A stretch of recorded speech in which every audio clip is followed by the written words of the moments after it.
COVID's back, right? So, hey guys, how are you? You look familiar.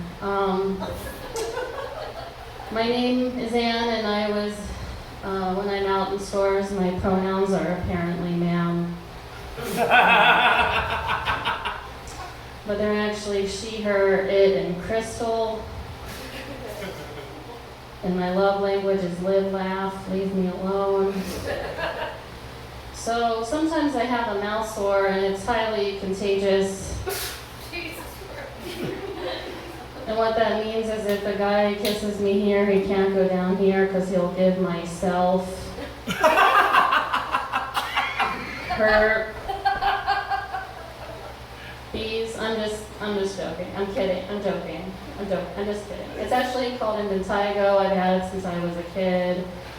But back then I would let it grow and fester on my face, and then as it was healing, I would peel pieces of skin off of it and pop it into my mouth. And that was just part of my personality. I was actually in the popular group.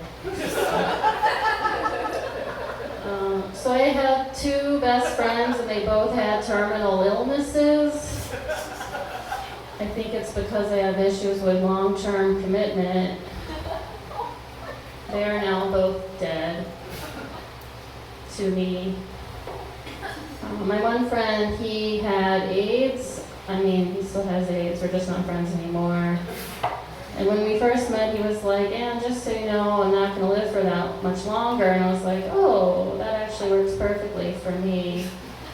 But then like a month into our friendship, he's like, "I have good news. I'm actually going to live till I'm 50. And I was like, "Ooh, that's too long. I'm going to have to terminate this friendship." And then my other friend, she had stage 4 breast cancer. And she didn't tell anybody, not even her parents. But she told me, which was a burden. And like a year into our friendship, she was like, "Oh my God, Ann, I can feel myself recovering from cancer because you make me laugh and it melts the stress away." And I was like, wow, I'm not even that funny, but I can cure cancer now. So I was walking down the street and I heard this screaming. Like this cacophony of screams, and I was like, what's that annoying sound? And I look over, and there's just a bunch of children playing. And I was like, wow, I guess I forgot what happiness sounds like. Are you guys having fun? My cat died. She lived for 17 years, and we got her ashes back. And my mom wanted to sprinkle them in the woods, but I just wanted to sprinkle her in my coffee so we could spend the day together. And then at the end of the day, I would either pee or poop her out.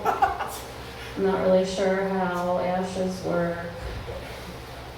What's next for me? Should I get married or... I actually got proposed to recently. This is a true story. Thank you, one clap. And it's confusing for me too because I'm not used to good things happening to me. But yeah, I'm like in love now or whatever. No claps, that's fine. But he has like a beard and mustache combination, and he shaved it off, and I just showed up at his place, and he answered the door, and I was like, who is this stranger? Do you guys get it, or what do you look like without your beard and mustache? A different person. You've seen it, you're like, who are you, right? You're like, maybe I shouldn't get married now. Okay. What did I write down on this? Okay, so my boyfriend, I got him on the black market. He's 25% black. Is that funny? This is like not the real thing, he's just 25%. He's actually, I had to write this down because I can't remember. He's ethically non-monogamous, but I got it wrong. He's actually ethnically ambiguous. They sound a lot alike, right? But they mean completely different things, which is confusing. They were said that. All right. So I wore diapers till I was 5, but it was a lifestyle choice. And then I had to go to Montessori, which is like fancy kindergarten. And I was in the principal's office with my mom and the principal, and the principal's like, Nancy, your daughter has to be potty trained to start school. And I was like, it's cool, you guys, I can change my own diaper. But the principal didn't believe me because she patted my diaper and it was full. This is just a lesson in procrastination. So when I was 21, I was in an 80s dance club in Ohio and I pooped my pants and I was wearing a thong. True story. And I really could have used that diaper.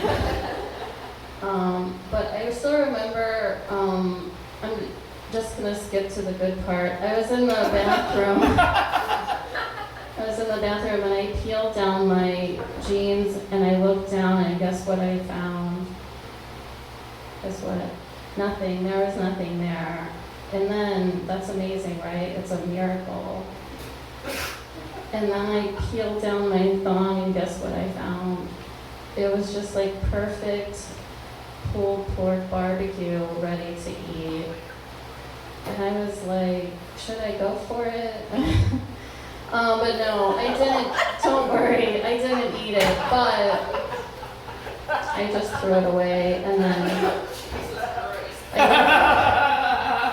I just got back out there, kiddo, and I was dancing on the dance floor without underwear, and I just felt so empty and light and free, and I had a lot of. it just gave me a lot of confidence, and I whispered in this guy's ear, I'm not wearing any underwear, and then I got lucky or whatever that night.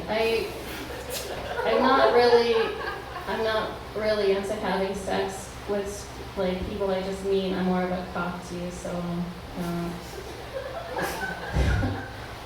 But wait, what was I? Oh, so I told this story, but the longer version.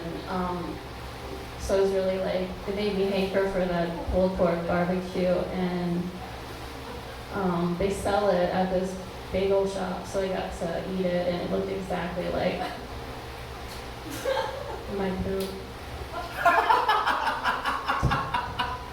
I'm trying to lose weight. I don't know if anyone else here is trying to drop a couple of lbs, but sometimes I say gross things on stage and it helps me diet. All right. Well, I'll just go now, I guess. Thank you.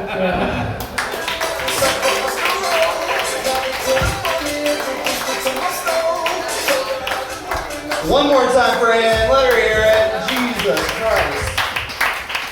Never go to a potluck with that woman. Dear fucking God. Okay, we're gonna keep it moving this.